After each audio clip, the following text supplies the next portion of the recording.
Jai Gaura Hari Bol.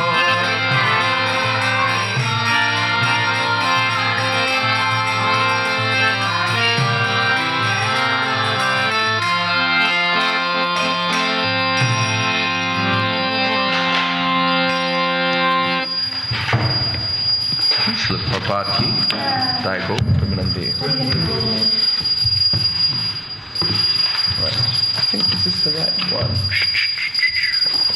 The Adi-lila, chapter 13, text number 70.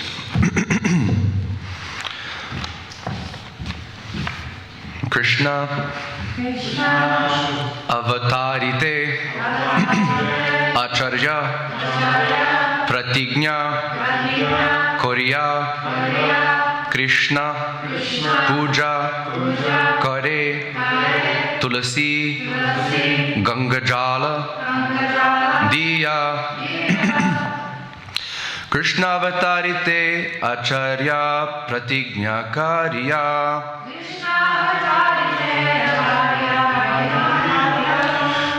Krishna avatarite acharya pratigna karya.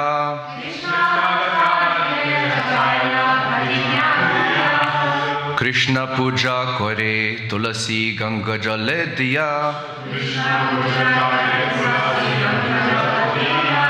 Krishna puja kare Tulasi Ganga jala diya.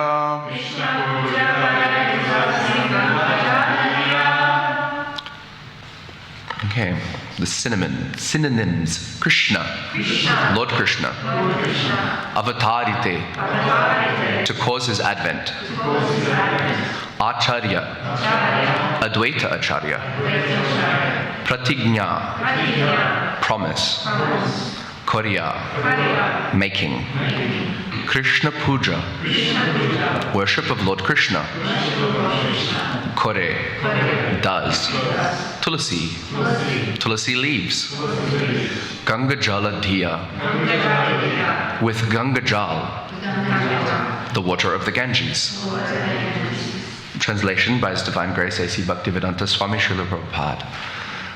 With this consideration, Advaita Acharya Prabhu, promising to cause Lord Krishna to descend, began to worship the Supreme Personality of Godhead, Krishna, with tulasi leaves and water from the Ganges. Purport: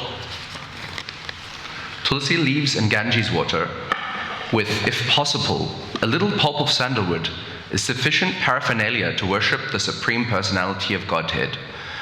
The Lord says in Bhagavad Gita, Patram pushpam phalam thoyam yo me bhaktya prayachati tadaham bhaktyoparitam asnami prayatat manaha. If one offers me with love and devotion a leaf, a flower, fruit, or water, I will accept it. This is from the 9th chapter, text number 26.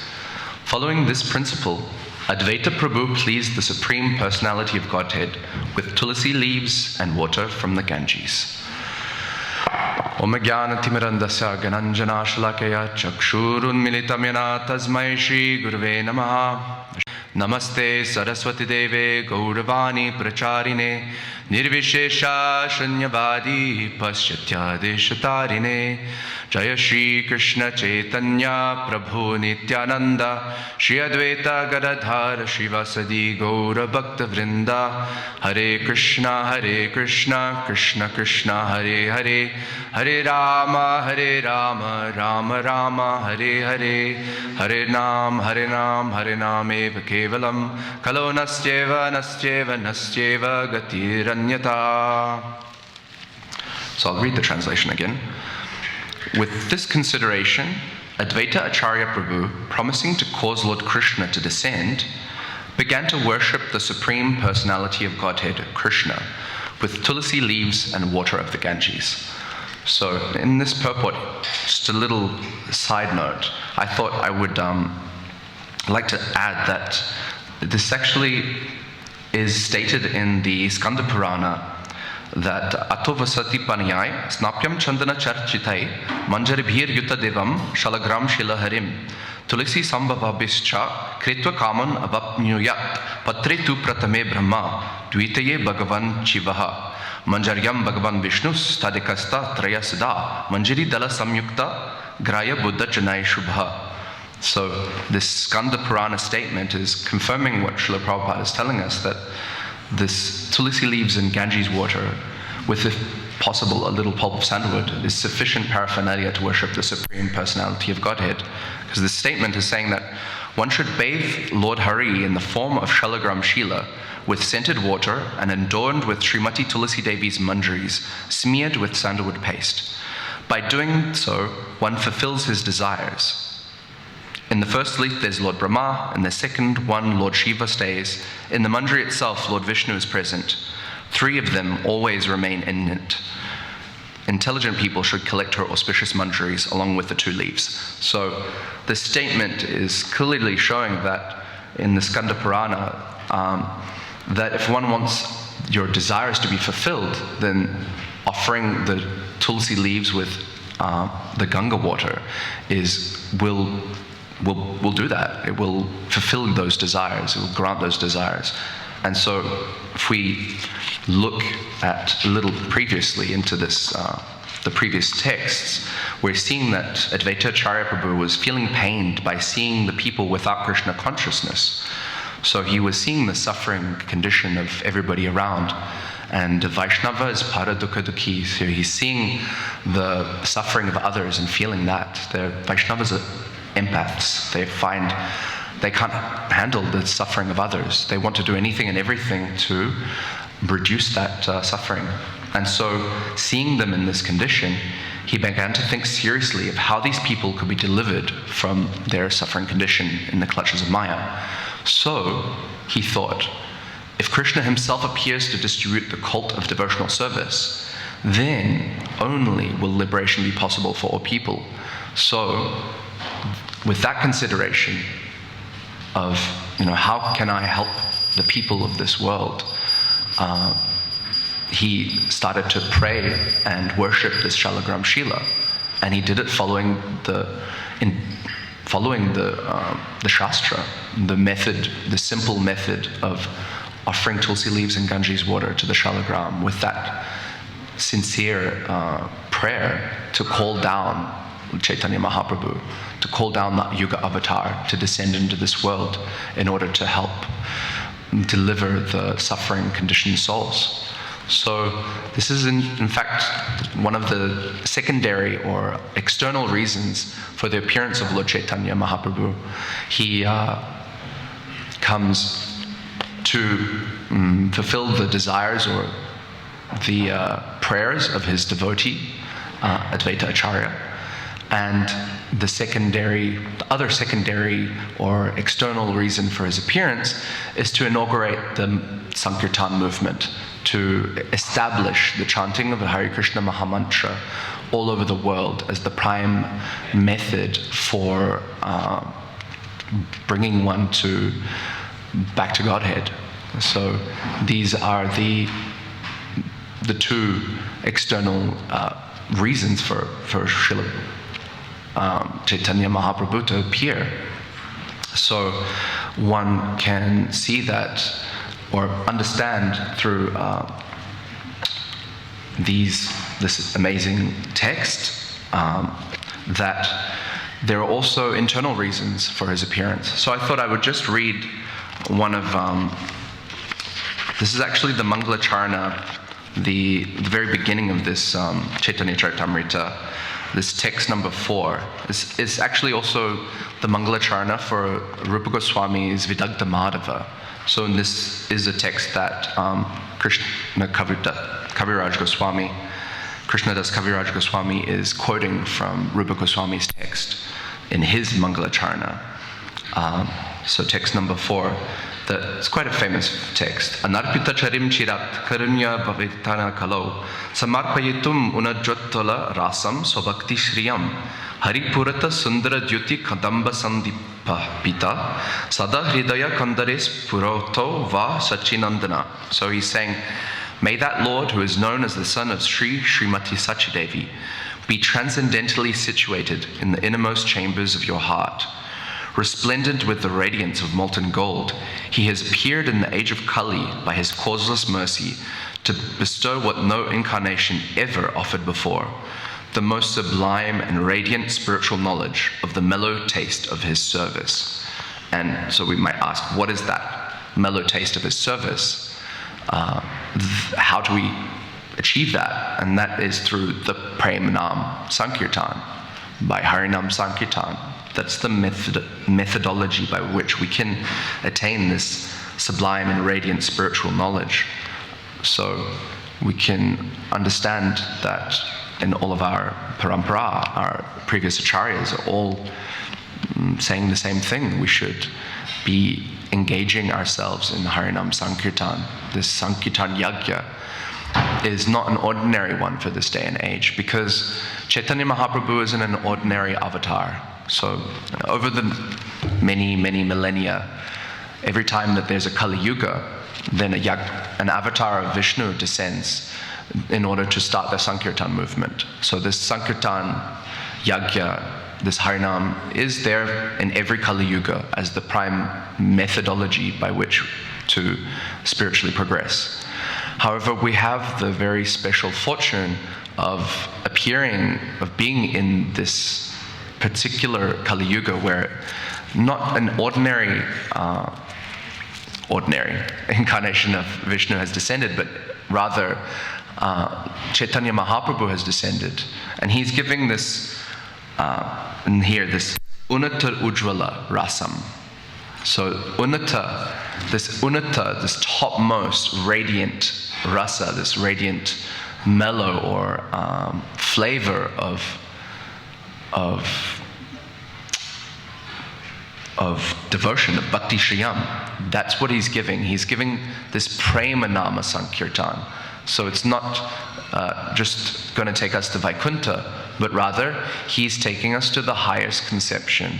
So when we're performing our devotional service, it's very important to understand, like, what is our direction? Where are we going? What is Chaitanya Mahaprabhu really providing for us as a goal? And that is the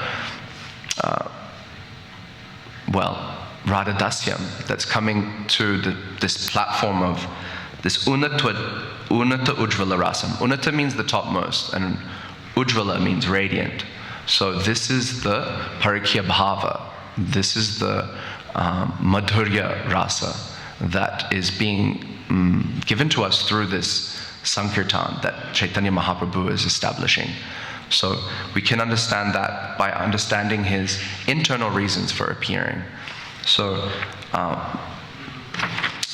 later in this text, it's described, he's desiring to understand the glory of Radharani's love, the wonderful qualities in him that she alone relishes through her love, and the happiness she feels when she realizes the sweetness of his love.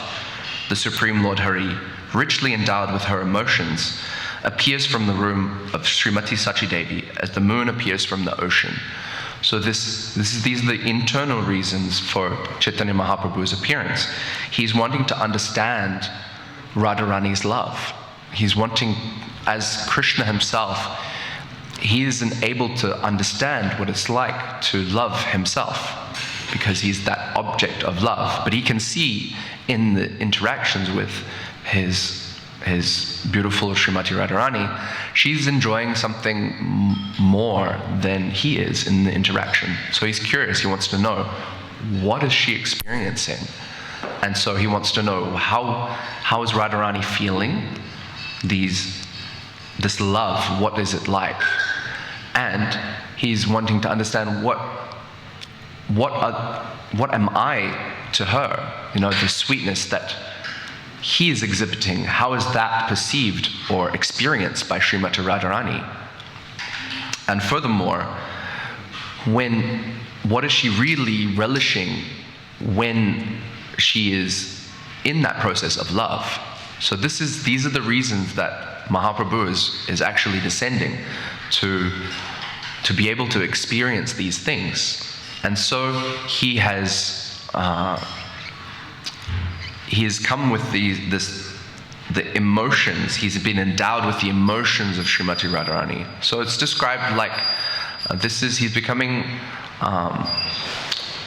tadatmika. He's becoming, in one sense, one with her.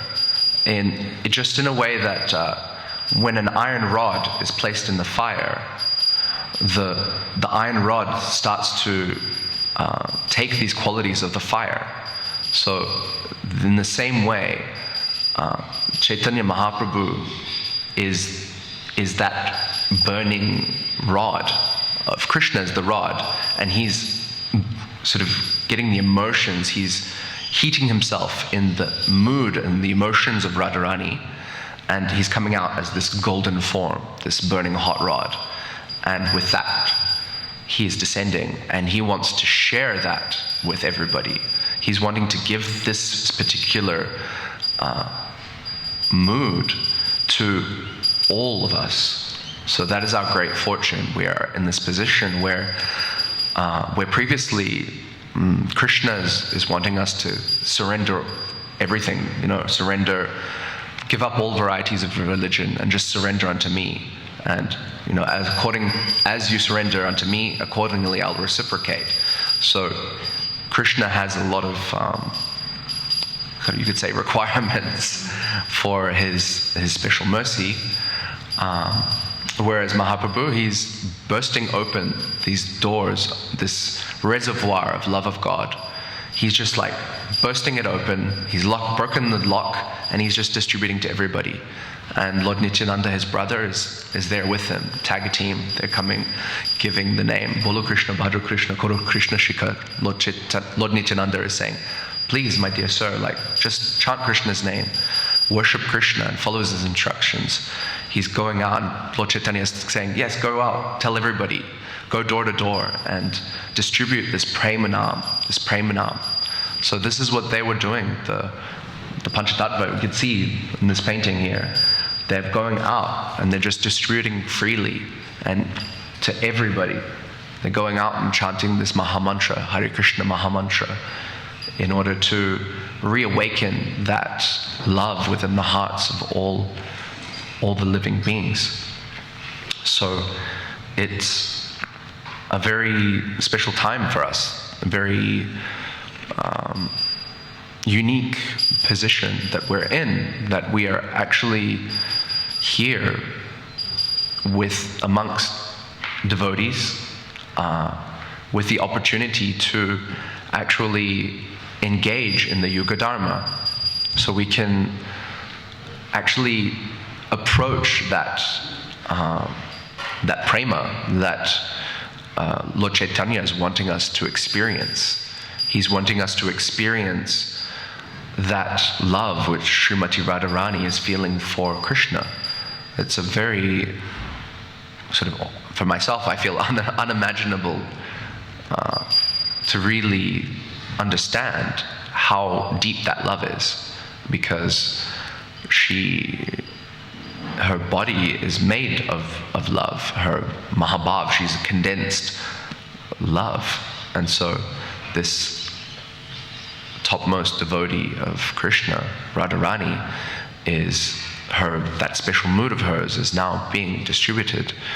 And it's something that is rare, very rare. So we're very fortunate to be in this position. Even Bhaktivinoda Thakur is expressing in his bhajans,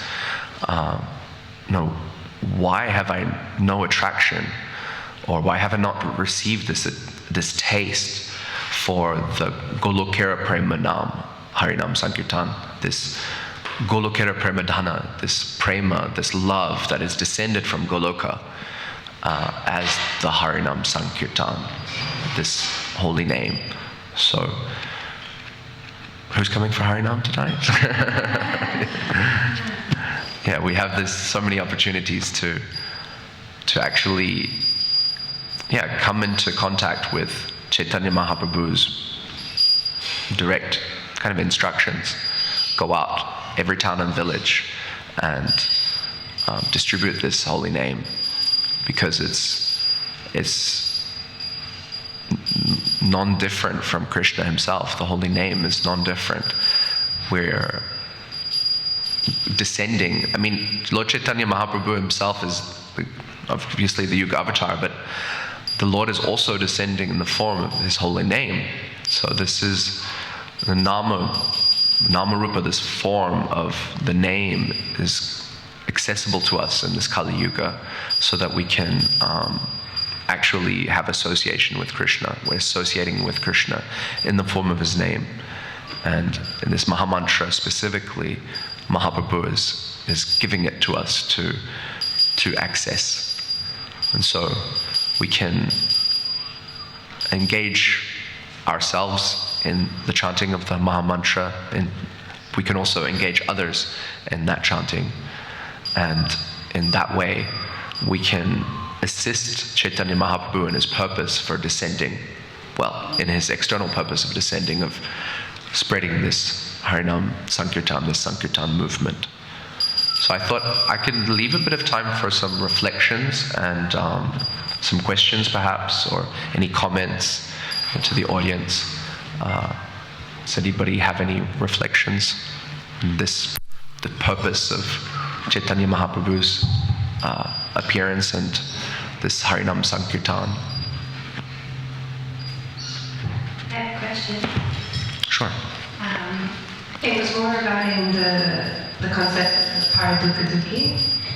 And then it had me thinking, how do we not get confused between that vision and sort of the lamentation that Arjuna was feeling in the Battle of Kurukshetra, where he was lamenting about the body or the situation of others. It's like some people could look at that and say that's Paradukadukhi, right? That's like compassion for other living entities. So I find myself getting very confused with the two. So I was wondering if there's like a difference, like what's the delineating line between that and just compassion for things that are not worthy of prayer. Yes. I would say, from my understandings, the differences would be that, in this example of Advaita Acharya, he's seeing the suffering, but his solution to that problem is to give the highest benediction to the others through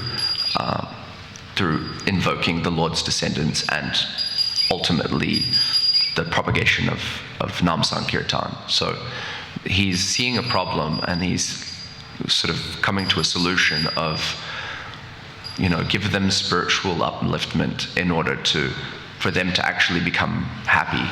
So that's like his solution is something that's going to be like an eternal solution. Whereas with the example of Arjuna on the battlefield, he's seeing this dilemma of like, I have to kill my loved ones and my gurus, and I don't really see any joy for anybody at the end of this.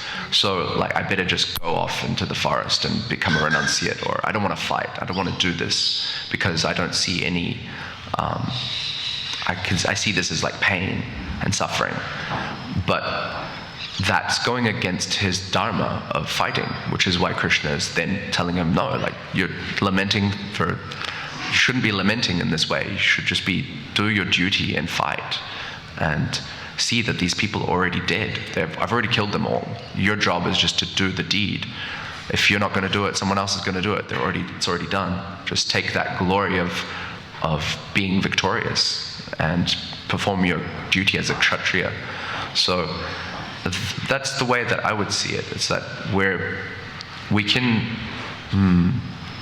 understand like things like sometimes Prabhupada talks about certain spiritualists who come to a platform of realization and then they start doing just mundane philanthropic work. And so he's sort of derides that a little bit in the sense that he's like, well, these, you can feed a person, but if you're not feeding them spiritual nourishment, then it's just the same as pulling out somebody's jacket from the water rather than pulling them out of the water. If someone's drowning and you just take their jacket and you save the jacket without saving the person that's drowning. So it's like we're wanting to have that transcendental vision of how we can help people in the highest sense. And that is through the Nam, because that's the Yuga Dharma. Arjuna had his Dharma of a Kshatriya to fight, and our Dharma, the Param Dharma, this eternal religious principle of this day and age is the Yuga Dharma of Harinam Sankirtan. So we can help people. Obviously, the body, certain needs are there, but we can do everything in such a way that we're bringing people closer to the Nam. Does that sort of answer the question? Yeah, definitely. And then it kind of got me thinking, well, if you've done that, right, so you've done everything that you can to try to bring this person closer to Krishna and share holy names with them, but then, there's still no sort of advancement in that direction. Is there a level of detachment that's kind of needed, and is that still compassion? Yeah, that's a good question. It's like, how much do we sort of invest ourselves into others, and through that empathy that we feel, not allow ourselves to be kind of dragged down in one sense. I don't know if I have an answer to that. It's a tricky one, yeah.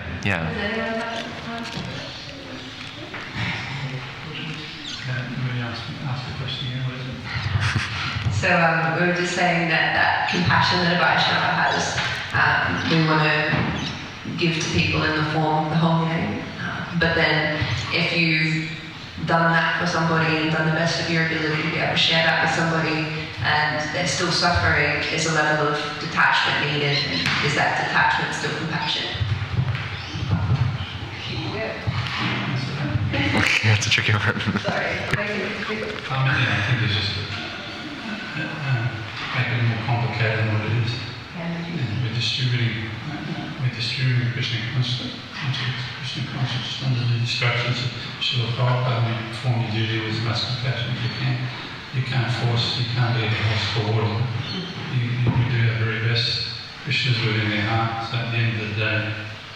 So it's like just what you were mentioning before with Vaidavacharya. He's concerned with, he wasn't concerned about the material world. And those people, they were well fed, they had full bellies, their bank accounts were full. So yeah, plus we don't know what goes on behind the scenes. Krishna's within the heart. It's like it's mentioned in the 12th canto that when transcendental sound vibration is vibrated, that enters the realm within the heart, where the super soul and the entity reside. There's an interaction that goes on. You might not see that. You also might not be able to see what goes on from that point. So in the book distributors, we give out the books. You go out and but we don't know what goes on after that point in people's lives. And also it's multi-lifetime in a lot of cases too, isn't it? You might not see the results straight away. And the next birth, they'll be born in a wonderful family. They'll be out every day. We just don't know. Can't be fanatics. We try our very best to give Krishna to others.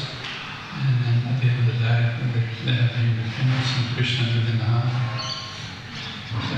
Yeah, thank you very much. No, well, that's just because you put me on the spot.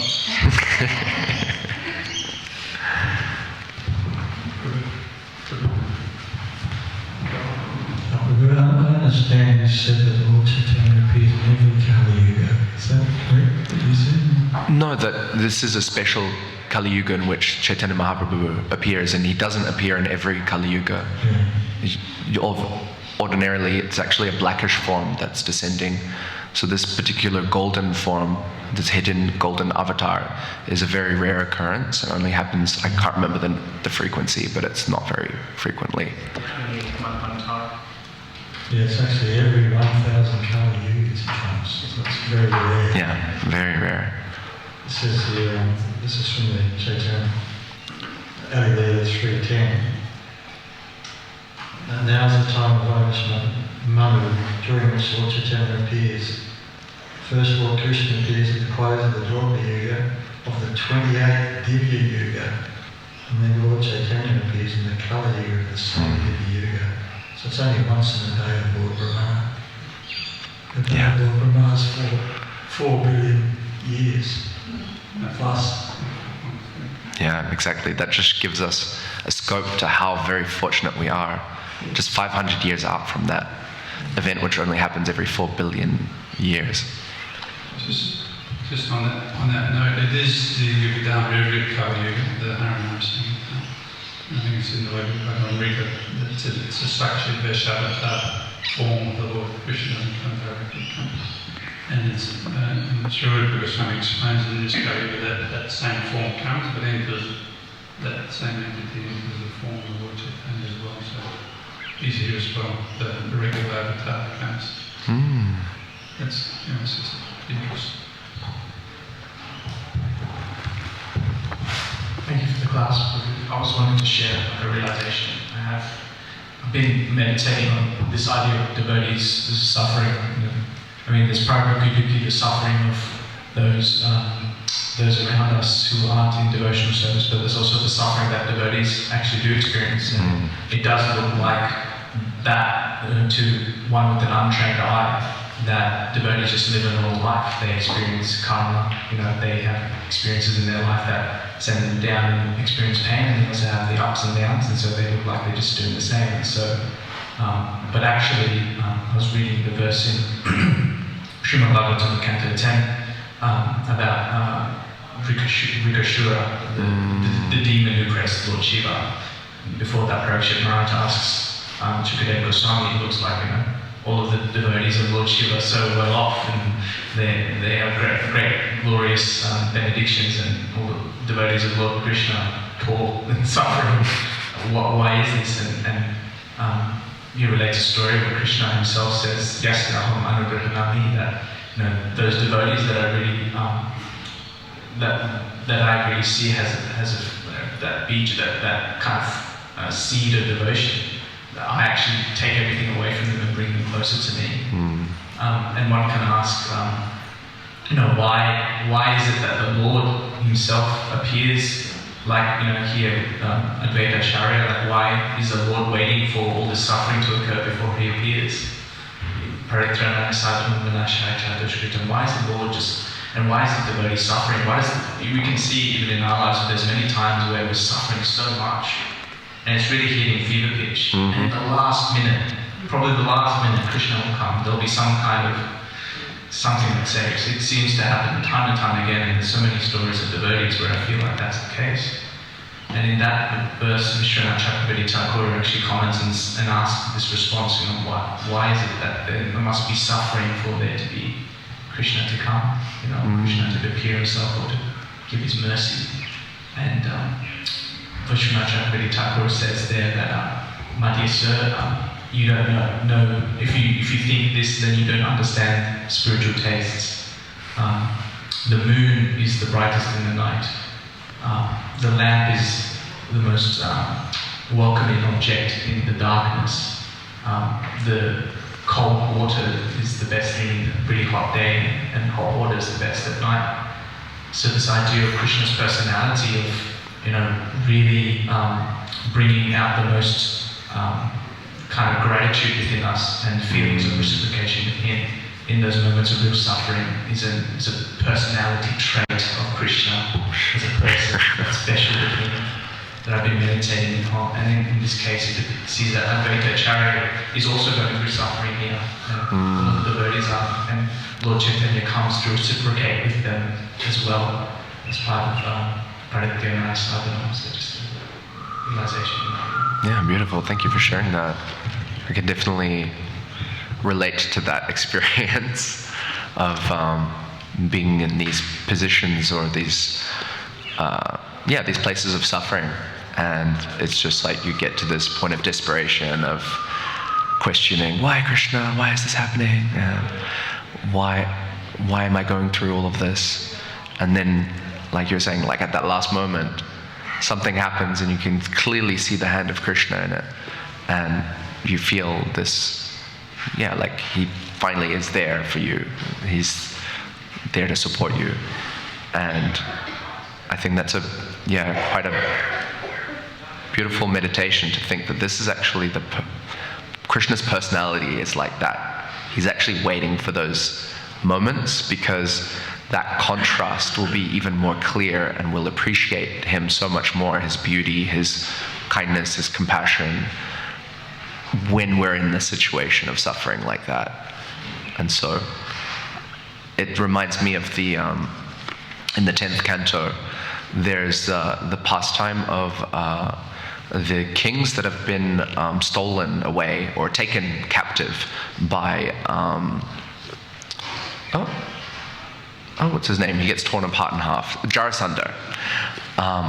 Jarasandha captures these kings. So these kings have been enjoying like anything. They're kings, so they have everything that they could possibly want. They have a whole kingdom, the wives, they've got wealth and fortune, and they're devotees as well.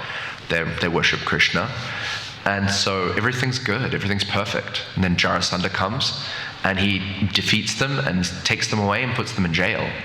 And they're imprisoned, and the whole time in their imprisonment, they're thinking, okay, like, yep, we're good, like, we've got everything taken away from us, but Krishna's going to come soon, right? Like, when's Krishna coming? Is he coming now? And then they're having to wait, and they're waiting longer and longer and longer. And day by day, they're starting to kind of feel a little bit exasperated, but they don't lose faith that Krishna is going to come. It's just a matter of time. And so they just wait there. And then they start to appreciate, actually, wow, I don't have all this pressure of a kingdom, and I'm just here and just being able to think about Krishna. When is Krishna coming? And so they start to appreciate the difficulty that they've been placed under. And then when the time comes, Krishna does save them. He comes and defeats Jarasandha. Well, Bhima defeats Jarasandha, and they are freed. And then they can see, like, oh, we didn't really need to worry. Like, this was actually the best thing for us. They appreciate the difficulties that they were put under, especially after some time and some perspective is there. So I can definitely keep that in my little memory bank of that's part of Krishna's personality. That's what he does. Thank you. I just wanted to add to Caitany's question. So when it's mango season and you go picking up mangoes, you pick up ripe mangoes. So if the unripe still needs some time, and if you try to tear off the branch, wouldn't be compassion. It just needs a bit more time to. When the time is ripe. Thank you. Oh, Vaishnavi has a question or a comment.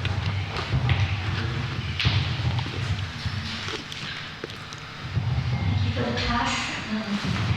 My question is, you were mentioning about how Lord Caitanya is even more merciful. He's giving liberally the holy name whether one is qualified or not. Whereas Krishna says, surrender unto me. We find that we have the Shastra, there's always some fine print here. Because Lord Caitanya is giving us the six Shastakam prayers. And in those prayers, it's talking about cultivating that humility, that surrender, that even though we're suffering so much, if it brings Krishna happiness, then it's our happiness. So it seems that He's most merciful, but actually doing the hard inner work is even more harder than actually external surrender and doing the service and that. So how do we, break past that barrier of that internal struggle and cultivation of those qualities? Yeah, thank you. That's a very good question. I think, you're quite right. There's so much internal development that's still required, even when we come to the platform of understanding, oh, this is like what I need to do. Mahaprabhu is giving me this holy name. I have to go out and do Harinam and chant Hare Krishna mantra as much as I can. But there are these steps that we have to take in order to actually fully realize that prema in the Nam. That in order for us to reach that platform of bhava, we're having to go through all of this like clearing stages of removing all of these unwanted things in our hearts. And that's not an easy or short task. I mean, at least in my own experience, I'm finding it's taking a while, maybe some lifetimes. But yeah, like he's even saying, Nadanam najanam nasundarim. So we're like wanting to get to that platform of just having, all we're wanting is serving Krishna and to have that love for Krishna, all material considerations put aside, and just regardless of what situations I'm in, just you can handle me roughly by your embrace, right? It's sort of coming to that platform is like very, very high. I'm not sure what I can advise on that, given my own realization is still just going through that clearing stage. I think it's where like Rupa Goswami is encouraging us to maintain this like determination, this utsahan, nischaya taryat. We're having to like just be determined, and little by little we're gonna get there. It's true. It's like it's a simple process, but it's also very difficult and hard, and it's like part of this. I feel like it's part of this achintya shakti of Krishna. It's part of this like inconceivable energy. It's like it's super simple and easy, but it's extremely difficult and like hard to comprehend. And it's like this paradox that's there. And I think that's almost like a symptom of something that is actually really spiritual. Like because there's that paradox there. There's kind of like a hint. It's like, oh, this isn't ordinary. There's a paradox here. It's like very, very simple and very, very complex at the same time. It's simultaneously one but different. So in that way, it's like, I think we can, for myself, it's about looking at others who have succeeded and who are further along the path, and being encouraged by that and seeing that it is possible. And although there's a lot to overcome, there's so many inner demons, you could say, that need to be vanquished. But it's possible, and we have a whole line of souls in our parampara historically that have gone through it, and contemporarily as well, who have been able to experience these higher levels of bhakti, where they've done the hard work and they've gotten the results from it. So we just have to keep an eye on the goal. Like again, right? Like we want to see what is the goal? Where is the goal? Where am I now? There's a difference. There's a gap there. But I just have to be determined and keep going. And with the faith, the understanding that this is all part of the process and I'm going in the right direction. And sometimes it's going to be like a bit up and down, and we'll have some moments that are difficult, but just have to keep trucking on. Thank you. That's a very good question. Krishna, I think we'll leave it there. Grantaraj Srimad Caitanya Caritamrita ki jai.